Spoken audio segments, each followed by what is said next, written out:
오늘 TC의 7번째 시간입니다. 그리고 오늘 우리가 함께 봉독한 로마서 1장 18절부터 이제 로마서의 본론이 시작됩니다. 17절까지는 서론, 이 바울의 로마 교회를 향한 인사말이었고 바로 오늘 이 18절부터 본론이 시작이 됩니다. 그런데 이 로마서 이 본론의 첫 구절, 처음 시작하는 문장이 어떻게 시작이 되냐면 하나님의 진노가 나타났다. 하나님의 진노에 대한 이야기로 이 말씀이 본론이 시작이 됩니다. 아니 로마서 하면 이 로마 교인들에게 소망을 주고 믿음을 주고 의 가운데 살아날 그런 희망을 주는 메시지인 줄 알았는데 이 본론이 이 분노로 하나님의 분노로 시작되는 것을 볼 수가 있습니다. 너희들 이제 그렇게 살다가는 다 망할 거야, 죽을 거야. 그런 의미로 분노에 대해서 이야기하고 있을 것인가 그런 생각을 한번 가져보게 됩니다. 자, 오늘 이 18절 말씀을 이해하기 위해서 우리 지난 몇 주간 살펴봤던 이 17절 말씀을 한번 같이 비교하면서 살펴볼 필요가 있습니다. 왜 그러냐면 이 17절과 18절은 같은 구조의 문장으로 쓰여져 있기 때문입니다. 자, 17절 말씀입니다. 복음에는 하나님의 의가 나타나서 믿음으로 믿음에 이르게 하나니 기록된 바 오직 의인은 믿음으로 말미암아 살리라 함과 같으니라. 이 17절에서 살펴봐야 할 동사가 하나 있습니다. 어떤 동사냐면 나타난다라는 그런 동사입니다. 무엇이 나타납니까? 복음에는 하나님의 의가 나타난다는 겁니다. 즉 17절에서는 무엇이 나타나냐면 하나님의 의가 나타나는 것을 말씀하고 있고 우리 18절에도 이 나타난다라는 동사가 있죠. 맨 마지막에 하늘로부터 나타난다라고 되어 있는데 무엇이 나타난다는 겁니까? 그 문장을 쭉 살펴보면 하나님의 진노가 나타난다는 겁니다. 자, 같은 동사가 쓰여져 원문으로도 헬라어 원문으로도 같은 동사가 쓰여져 있습니다. 17절에는 하나님의 의가 나타나고 18절에는 하나님의 진노가 나타난다. 이것을 이게 대꾸라 그러나요? 비교해서 사용되고 있는 것을 볼 수가 있습니다. 자, 그렇다면 조금 더 확대해서 이것을 설명하면 의인에게는 하나님의 의가 나타나서 그 사람이 살게 된다는 것이죠. 그리고 18절에 따르면 불의로 진리를 막는 사람들에 대해서는 하나님의 진노가 나타난다는 겁니다. 즉 의인과 불의한 사람이 대조되고 있죠. 의인에게는 하나님의 의, 믿음, 복음이 나타나고 불의한 자에게는 하나님의 진노가 나타난다는 것이 17절과 18절의 내용입니다. 자, 그렇다면 누가 의인이고 누가 불의한 사람일까요?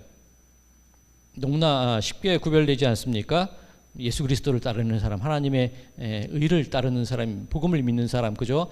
너무나 쉽게 나누어집니다. 자, 그런데 또 한 가지 질문을 드릴 텐데 과연 나는 의인인가? 불의한 사람인가? 질문을 드리겠습니다. 이 질문에 대해서 자신 있게 대답할 수 있는 분이 계실까요? 의인이십니까? 어중 뛴 사람. 그러면 의인은 아니다는 얘기죠. 그렇다고 해서 그렇게 나쁜 것 같지도 않다는 그죠? 그런 의미가 되는 겁니다. 자, 답은 분명히 간단한데 바울이 이 불의로 진리를 가로막는 사람에게 하나님의 진노가 나타난다고 했는데 이것은 예수님을 믿지 않고 교회 다니지 않는 사람들을 향해서 경고하는 말씀일까요? 그렇게 살다가는 다 망해 죽을 거야? 그런 경고를 주는 말씀일까요? 그럴 것 같지는 않습니다. 딱 이 단락만 떼어놓고 보면 이 하나님의 진노 이 18절만 떼어놓고 보면 뜻이 그런 것 같아요. 그죠? 하나님의 진노가 나타나니까 의로운 길로 가야 되고 죄 짓지 말아야 되고 그렇게 이해될 수 있습니다. 그런데 이 성경을 읽을 때 조금 이 한 구절 한 구절 떼어 보는 것과 함께 이 전체의 의미를 같이 볼 수 있는 눈도 필요합니다. 자, 이 로마서 3장 9절에서 12절 말씀을 제가 읽어 드리겠습니다. 로마서 3장 9절에서 12절입니다. 그러면 어떠하냐? 우리는 나으냐? 결코 아니라. 유대인이나 헬라인이나 다 죄 아래에 있다고 우리가 이미 선언하였느니라. 기록된 바 의인은 없나니 하나도 없으며 깨닫는 자도 없고 하나님을 찾는 자도 없고 다 치우쳐 함께 무익하게 되고 선을 행하는 자는 없나니 하나도 없도다. 바울이 분명히 말하기를 의인은 단 한 사람도 없다고 분명히 선언하고 있습니다. 자, 그렇다면 우리들은 좀 나은 사람입니까? 그나마 좀 덜 나쁜 사람입니까? 이 바울의 이 로마서 3장 말씀에 의하면 아니죠. 결국 우리도 죄인이고 의롭다고 얘기할 구석이 하나도 없다고 얘기하는 겁니다. 이 바울이 에베소서 2장 3절에 무엇이라고 표현했냐면 우리는 본질상 진노의 자녀라. 진노의 자녀라. 그렇게 표현하고 있습니다. 자, 그렇다면 오늘 이 로마서 본론인 18절이 하나님의 진노에 대한 이야기로 시작을 하는데 결국 세상 사람들이나 우리나 매 한 가지로 의로운 사람이 없다는 겁니다. 뭐 유대인이나 헬라인이나 믿는 자들이나 믿지 않는 자들이나 우리가 악하다고 손가락질하는 그 사람들이나 결국 하나님 앞에 의로운 사람은 단 한 사람도 없다는 것을 바울이 이야기하고 있습니다. 자, 그렇다면 이 말씀은 그렇게 살다가는 다 망할 거야? 바울이 그것을 강조하려는 의미는 아니라는 것이 드러나게 되는 겁니다. 그렇다면 이것이 무엇을 의미할까? 자, 계속해서 이어지는 말씀을 쭉 살펴보면 이른바 죄의 어떤 목록들이 쭉 기록되어 있는 것을 보게 됩니다. 하나님은 진노하시는 하나님이고 의로운 사람은 하나도 없는데 어떤 죄들이 있는지 오늘 이 본문 23절 이하의 말씀을 쭉 살펴보면 우리가 흔히 말하는 이 죄라는 이 목록들이 하나하나 나와 있는 것을 볼 수가 있습니다. 자, 오늘 읽지는 않았지만 이후의 말씀도 한번 살펴보면 어떤 목록들이 있습니까? 우상 숭배하는 사람들, 그리고 남자와 여자를 순리대로 쓸 것을 바꾸는 사람들, 요즘에 한창 이슈가 되고 있는 이 요즘 표현으로 동성애자라고 할 수가 있을 겁니다. 그리고 29절부터 31절까지가 쭉 죄의 목록이 나옵니다. 제가 읽어드리겠습니다. 29절에서 31절. 곧 모든 불의, 추악, 탐욕, 악의가 가득한 자요, 시기, 살인, 분쟁, 사기, 악독이 가득한 자요, 수근수근하는 자요, 비방하는 자요, 하나님께서 미워하시는 자요, 능욕하는 자요, 교만한 자요, 자랑하는 자요, 악을 도모하는 자요, 부모를 거역하는 자요, 우매한 자요, 배약하는 자요, 무정한 자요, 무자비한 자라. 자, 우리도 이 본문 말씀을 근거로 해서 세상에 있는 온갖 사람들을 정죄하는 그런 죄의 목록으로 우리들은 이것을 사용하고 있습니다. 구분짓고 혐오하고 마음껏 조롱하는 그 목록으로 이 구절들을 들어서 사람들을 미워하고 분파를 짓는 것이 지금 우리들의 모습이라는 겁니다. 그런데 로마서 1장에 말하는 것은 계속해서 반복드려서 하는 말씀이지만 이 목록들을 가지고 사람들을 판단하고 정죄하고 혐오하고 구분하라고 이 목록들을 기록해 놓은 걸까요? 그렇지 않습니다. 그것을 어디에서 찾아볼 수가 있냐면 지금 읽은 이 31절 그 다음 이제 로마서 2장 1절을 보면 이 죄의 목록들을 쭉 열거한 다음에 바울이 이렇게 얘기합니다. 로마서 2장 1절입니다. 그러므로 남을 판단하는 사람아, 누구를 막론하고 내가 핑계하지 못할 것은 남을 판단하는 것으로 내가 너를 정죄함이니 판단하는 내가 같은 일을 행함이니라. 우리가 정죄하고 혐오하고 미워했던 사람들이 있는데 따지고 보면 너희들도 똑같이 당신 스스로를 그렇게 정죄하고 있는 그 모양입니다. 그 꼴입니다. 바울이 얘기하고 있는 겁니다. 죄의 목록을 들어서 누군가를 혐오하고 분당 짓는 것이 문제가 아니라 바울이 얘기하고 싶은 것은 오히려 우리도 별반 다르지 않고 우리도 똑같은 사람들이니까 하나님의 그 진노 아래에서 어떻게 우리가 은혜를 입을지 함께 찾아보자. 그 의미를 말하고 있는 겁니다. 결국 이 바울이 말하고자 하는 것은 이러한 죄인이고 의인은 하나도 없고 우리는 본질상 진노의 자녀인데 그럼에도 불구하고 우리를 구원하시는 그 하나님을 바라보자. 이것이 이 로마서가 이야기하고 있는 주제라는 것입니다. 자, 그렇다면 이 하나님의 진노가 무엇인지 한번 자세히 살펴봐야 되는데, 진노, 하나님이 어느 사람들을 대상으로 가장 많이 진노하셨을까요? 애굽 사람에게 진노하셨습니까? 물론 하셨습니다. 블레셋 사람, 우리가 주일마다 지금 살펴보고 있는 아말렉 사람, 혹은 아수르나 바벨론 사람들에게도 진노하시긴 하시지만 누구에게 제일 많이 진노하셨을까요? 하나님의 그 맹렬한 그 진노가 누구에게 가장 많이 향해졌습니까? 호세아 11장 9절 제가 읽어드리겠습니다. 내가 나의 맹렬한 진노를 나타내지 아니하며 내가 다시는 에브라임을 멸하지 아니하리니 이는 내가 하나님이여 사람이 아님이라 내 가운데 있는 거룩한 이니 진노함으로 내게 임하지 아니하리라. 자, 이 호세아 말씀은 진노 이후에 회복의 말씀을 하고 계시진 않지만 진노의 대상이 누구였습니까? 에브라임이라는 거예요. 하나님의 백성들이 하나님의 진노의 대상이었다는 겁니다. 이사야 54장 8절입니다. 내가 넘치는 진노로 내 얼굴을 내게서 잠시 가렸으나 영원한 자비로 너를 긍휼히 여기리라. 내 구속자 여호와께서 말씀하셨느니라. 하나님의 맹렬한 진노의 대상은 다름이 아니라 하나님의 백성이라는 겁니다. 바로 우리 자신이라는 겁니다. 사랑이 없으면 화도 나지 않아요. 만약에 여러분들께서 이렇게 어디 골목을 지나고 있는데 으슥한 곳이 좀 시끌시끌해요. 보니까 이 젊은 애들이 뭐 중고등학교생쯤 되는 애들이 막 담배 피고 아니면 모여서 누군가를 해코지하고 있는 장면을 봤다고 한번 생각해 보겠습니다. 어떻게 하시겠습니까? 그냥 도망가야 돼요. 요즘 애들이 무섭습니다. 건드렸다가는 큰일 납니다. 제가 그렇게 의로운 사람이 아닙니다. 그런데 만약 거기 있는 아이들 중에 내 아이가 있다고 생각해 보십시오. 어떻게 하시겠습니까? 그냥 못 본 척 지나갈 수 있습니까? 어떻게 해서라도 그 녀석을, 저는 딸만 둘이니까 여기까지 애를 어떻게든 그 자리에서 끌어나와야 돼요. 그죠? 화를 내서든 뭐 때려서든 억지로든 그 자리에서 끄집어 내야 되는 거예요. 즉 진노를 하신다. 하나님이 진노를 하신다는 말씀의 이면을 살펴보면 하나님은 어떻게 해서든지 우리가 죄악의 길로, 악한 길로 빠져들고 있을 때 혼내서라도, 혼꾸녕을 내서라도 어떻게든 그 자리에서 끄집어내시는 분이 하나님의 마음이라는 겁니다. 진노라는 말의 이면에는 사랑이 있는 거예요. 관심이 있는 거예요. 관심이 없으면 화도 나지 않습니다. 뭐 남의 집 자식 이야기하는 것처럼 뭐 관심도 가지 않는 것이 그런 사람의 모습일 겁니다. 하나님의 진노는 이처럼 사랑이라는 겁니다. 자, 오늘 이 로마서 1장 이 18절부터 23절 말씀을 쭉 읽었는데 이 말씀의 뜻을, 의미를 잘 이해할 수 있는 다른 성경의 말씀이 있습니다.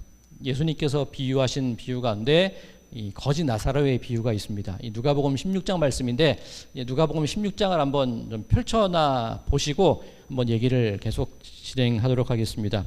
누가복음 16장 찾으시는 동안에 한 부자가 있었지요. 자색 옷을 입었다 그러고 고운 베옷을 입었고 날마다 호화롭게 살았습니다. 그에 반해 나사로라 이름하는 거지는 헌데투성이, 이 악성, 이 종양, 악성 종기가 난 상태입니다. 헌데투성이로 이 부자의 상에서 떨어지는 무언가를 먹고 살려고 그 부자 대문 앞에 있습니다. 그런데 개들이 와서 그 악성 종기, 종양을 핥는 그런 일이 벌어지고 있는 겁니다. 자, 극명히 대조되죠. 부자와 이 거지 나사로라는 두 인물이 극명히 대비되고 있습니다. 자, 이들이 이제 죽게 되었는데 이 거지 나사로는 천사들이 아브라함의 품으로 안기게 합니다. 부자는 어떻게 됐을까요? 부자는 음부에 떨어졌다. 그렇게 성경이 증언하고 있습니다. 그리고 부자가 아브라함 품에 있는 이 거지 나사로를 발견한 이후에 어떤 부탁을 하냐면 아브라함에게 부탁하기를 전 나사로로 하여금 좀 손에 물을 찍어서라도 나에게 내 혀를 좀 시원하게 내 혀를 좀 적셔 주십시오. 내 목마름을, 내 갈증을, 이 뜨거운 곳에 있는 불타는 가운데 있는 갈증을 좀 해소해 주십시오. 그렇게 부탁을 하는 겁니다. 이 부자의 삶이 어땠습니까? 날마다 호화롭고 자색 옷을 입었다라고 하는데 이 당시 자색 염료라는 것이 굉장히 비싼 염료입니다. 이 자주장사 루디아, 그죠? 이 자주색으로 염색하는 그 옷감 자체가 비싼 겁니다. 이 부자의 삶이 드러나는 것이죠. 날마다 즐겁게 살았다는 거예요. 그런데 이 부자가 죽고 나니 이런 음부와 불타는 곳에 떨어져 있는데 물 좀 달라고, 내 혀끝을 적시는 물 좀 달라고 부탁을 했으나 아브라함이 말하기를 우리가 거기를 건너갈 수도 없고 거기서 이쪽으로 건너올 수도 없다고 단호하게 얘기를 하는 것을 볼 수가 있습니다. 큰 26절 누가복음 16장 26절에 큰 구렁텅이가 있어서 갈 수도 없고 올 수도 없다라고 얘기를 하는 것을 보게 됩니다. 자, 그렇다면 만약에 이 부자가 죽기 전에 하나님이 진노하셔서 그 호화롭게 생활하고 거지 나사로를 돌아보지 않고 이웃을 생각하지 않는 그 부자를 치셨다면, 벌 주셨다면 이 부자가 죽은 이후에 이 험한 꼴을 당하겠습니까? 진노를 받지 않았기 때문에 살아서는 호화롭게 평화롭게 살았는지 모르겠지만 죽음 이후에는 불타는 그 삶이 부자에게 주어졌다는 겁니다. 자, 진노가 무엇을 의미하느냐? 이 로마서 말씀에 의하면 하나님의 진노가 무엇을 의미하는지 나타나게 되는데 로마서 2장 5절 말씀입니다.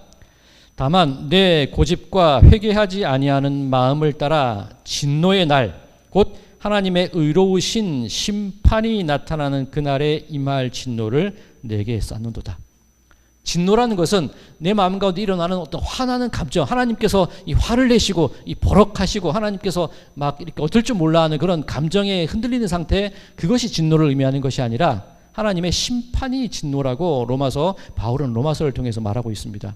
결코 건너갈 수도 없고 건너올 수도 없고 한번 내려지게 되면 영원한 그 심연의 깊이가 가로막히는 그 심판이 바로 하나님의 진노라는 겁니다. 그렇다면 그 진노, 우리가 살아있을 동안에, 우리가 살아가는 동안에 어떤 삶의 고난으로 표현될 수도 있고 여러 가지 어려움으로 표현될 수도 있는데 오히려 그 진노가 우리로 하여금 하나님의 뜻을 깨닫게 하는 사랑의 표현이요 하나님의 마음을 알 수 있는 하나님의 은총이라는 것을 이 비유가 말씀하고 있는 것을 볼 수가 있습니다.